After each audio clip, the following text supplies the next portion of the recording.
আজ বিকেলবেলা আমার গেরিলা বাহিনীদের নিয়ে এই যে গ্রামের পথে ঘুরতে বেরিয়েছিলাম। আমরা যখন বেরিয়েছিলাম তখন সূর্য প্রায় অস্ত যাবার পথে, আর এই সময় সূর্যটাকে কিন্তু খুবই সুন্দর লাগে। আর এই যে দুই ঢঙ্গু বুড়ি তারা কিন্তু তাদের হাতের লাভের ভেতর সূর্যটাকে নেওয়ার চেষ্টা করছে। যাবার পথে দেখতে পেলাম এই যে পথের ধারে কিছু গ্রামের ছোট ছোট ছেলেরা খেজুর গাছে বোতল ঝুলিয়ে তাতে রস জমিয়ে তারপর খাচ্ছিল।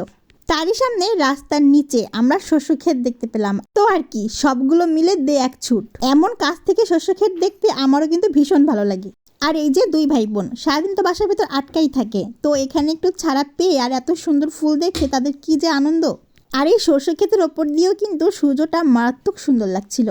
আর তাদের দুই ভাই বোনের আনন্দ আর দেখে কে। তবে আমার ভীষণ ভয় করছিল এই সর্ষে ক্ষেতের মালি যদি আমাদের দেখতে পায়। সামনেই একটা খেজুর গাছে একটা রসের হাড়ি ঝোলানো দেখে সবাই তো সেদিকে দিয়ে ছুট। ভাবছিল ওর ভেতর হয়তো রস পাওয়া যাবে, কিন্তু যেহেতু সবাই বোকা, হাড়িটা ছিল খালি। আর আমার অরিষা বুড়ি খোলা আকাশের নিচে ছাড়া পেয়ে পাখির মতো উঠতেছিল যেন।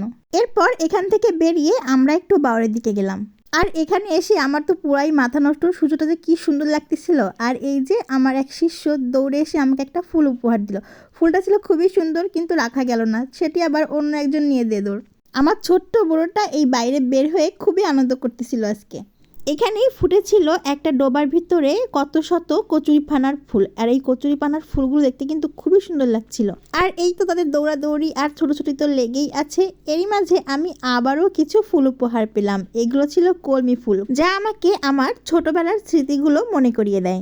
শীতকালে যে গাছের পাতা ঝরে তা এই গাছটিকে দেখলে বোঝা যাচ্ছে। পুরো গাছে একটি পাতাও নেই। এদিকে আমার গেরিলা বাহিনীগুলো এখানে বসে বসে মাছ দেখছিল আর মাছগুলোকে ধরার চেষ্টা করছিল। তবে মাছগুলো তাদের কথা শুনলো না, তাই মাছকে ছেড়ে এবার তারা শাপলা ফুলের পেছনে। যদিও ফুলগুলো এখনো ফোটেনি, করি তাতে কি, সেই শাপলাগুলো ছিঁড়েই তারপর সেগুলো দিয়ে তারা আবার মালা তৈরি করে নিল। তবে অরিষা বুড়ির কিন্তু এই কচুরি ফুলগুলোর দিকেই বেশি নজর ছিল।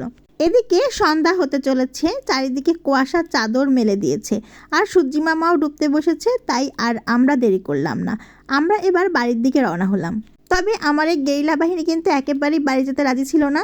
কালকে তাদের আবার নিয়ে আসবো এটি বলে সান্ত্বনা দিয়ে তারপর এই যে বাড়ির দিকে ছুটলাম। তবে যতটুকু সময় এই মনোরম প্রকৃতির মাঝে আমরা ঘুরে বেরিয়েছি তাতে আমাদের মন ভরে গিয়েছে।